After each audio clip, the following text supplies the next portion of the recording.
नमस्कार दोस्तों, मैं हूं चांदनी। आज की बड़ी खबर। विदेश मंत्री जयशंकर ने 16 अक्टूबर को वियतनाम के प्रधानमंत्री फाम मिन्ह चिन से शिष्टाचार मुलाकात की। उन्होंने हनोई में वियतनाम के प्रधानमंत्री फाम मिन्ह चिन के साथ द्विपक्षीय बैठक भी की। भारत वियतनाम आर्थिक, व्यापार और वैज्ञानिक और तकनीकी सहयोग पर भारत वियतनाम संयुक्त आयोग की 18वीं बैठक की सह अध्यक्षता कर रहे हैं। सिंगापुर रवाना होने से पहले डॉक्टर जयशंकर का वियतनाम का आर्थिक केंद्र हो ची चिन्ह सिटी का दौरा करने का कार्यक्रम है। विदेश मंत्री डॉक्टर एस जयशंकर दक्षिण पूर्व एशियाई देश के 4 दिवसीय आधिकारिक यात्रा पर है।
सत्रह अक्टूबर को यानी आज चल रहे इजराइल हमास संघर्ष के बीच अहमदाबाद में लोगों ने इजराइल के समर्थन में विरोध प्रदर्शन किया और शांति की अपील की। यह विरोध इजराइल के साथ एकजुटता दिखाने के लिए आयोजित किया गया था। विरोध प्रदर्शन के समर्थन में अहमदाबाद की सड़कों पर भारी भीड़ जमा हो गई।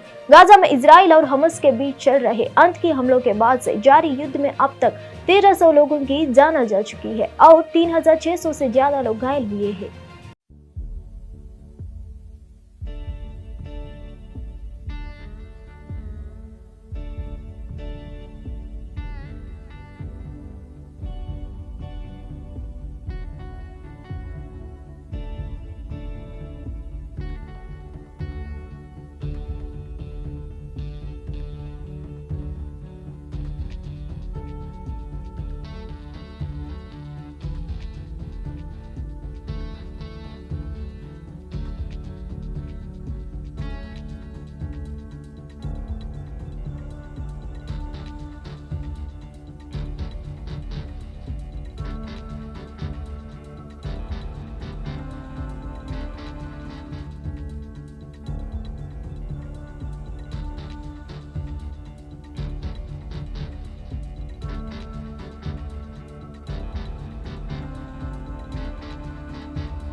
सोलह अक्टूबर को बिहार के बक्सर जिले के डुमरांव स्टेशन के पास एक मालगाड़ी का एक डिब्बा पटरी से उतर गया।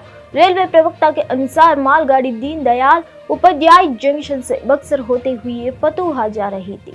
जब यह घटना घटी, एक डिब्बे के 4 पहिया पटरी से उतर गए, जिसके बाद लोको पायलट को आपातकालीन ब्रेक लगाना पड़ा और ट्रेन रोकनी पड़ी।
पुलिस ने कहा कि 16 अक्टूबर को महाराष्ट्र के पुणे में टक्कर के बाद एक ट्रक में आग लगने से 2 नाबालिग सहित 4 लोगों की मौत हो गई। अधिकारियों के मुताबिक पुणे बेंगलुरु राजमार्ग पर स्वामीनारायण मंदिर और नवले पुल के पास रात करीब 9:30 बजे हुई इस दुर्घटना में 2 नाबालिगों के समेत 4 लोगों की मौत हो चुकी है।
हाईकोर्ट के पूर्व जज जस्टिस वी भास्कर राव का सोमवार का निधन हो गया। वह पिछले कुछ समय से बीमारी से जूझ रहे हैं। महबूबनगर जिले के भास्कर राव वर्तमान में उप्पल पूर्व कल्याणपुरी में रह रहे हैं। उनके परिवार में पत्नी ललिता देवी और 3 बेटियां हैं। उस्मानिया विश्वविद्यालय से बीएससी एलएलबी ने पूरा करने के बाद उन्होंने 1936 में कानूनी पेश अपनाया। उन्होंने देवरकोंडा और नलगुंडा में सरकारी अभियोजक के स्वरूप में काम किया है। दिल्ली भारतीय जनता पार्टी की सचिव बंसुरी स्वराज ने दिल्ली उत्पाद शुल्क नीति मामले में प्रवर्तन निदेशालय के रुख पर बड़ा बयान दिया है। उन्होंने कहा कि जांच एजेंसियों द्वारा आम आदमी पार्टी को कथित शराब घोटाला मामले में आरोपी बनाना बीजेपी का सियासी एजेंडा नहीं है। हमारी पार्टी हमेशा से कहती आई है कि आप में ऊपर से नीचे तक के नेता भ्रष्टाचार में डूबे हैं। भ्रष्टाचार से प्राप्त धन का इस्तेमाल पार्टी ने अपनी गतिविधियों के लिए किया। बंसुरी स्वराज का यह बयान ईडी द्वारा सोमवार को सुप्रीम कोर्ट के सामने एक चार्जशीट के पेश करने के बाद आया है। ईडी ने संकेत दिया है कि इस मामले में वो आपको आरोपी बना सकते हैं। भारतीय कुश्ती महासंघ के पूर्व अध्यक्ष और उत्तर प्रदेश के किशनगंज से बीजेपी सांसद बृजभूषण शरण सिंह के पहलवानों की ओर से दर्ज कथित यौन उत्पीड़न मामले की सुनवाई के लिए दिल्ली के रोज एवेन्यू कोर्ट पहुंच गए।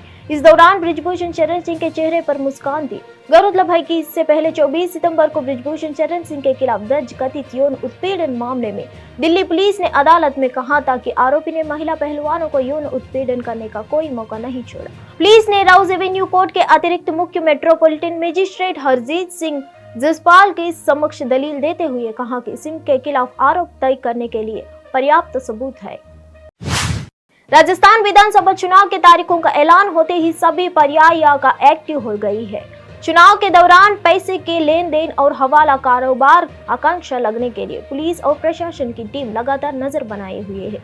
उदयपुर में पिछले 15 दिन से इस प्रकार की कार्रवाई की जा रही है। तलाशी अभियान के दौरान उदयपुर पुलिस को बड़ी कामयाबी हाथ लगी है। पुलिस को तलाशी के दौरान एक कार से बड़ी मात्रा में नोटों की गलियां बरामद की है, जिसे कार की सीट के नीचे छिपा कर ले जाया गया है। इसके कुल कीमत 2 करोड़ 44 लाख रुपए है। पुलिस ने इस मामले में 2 युवकों को हिरासत में ले लिया है।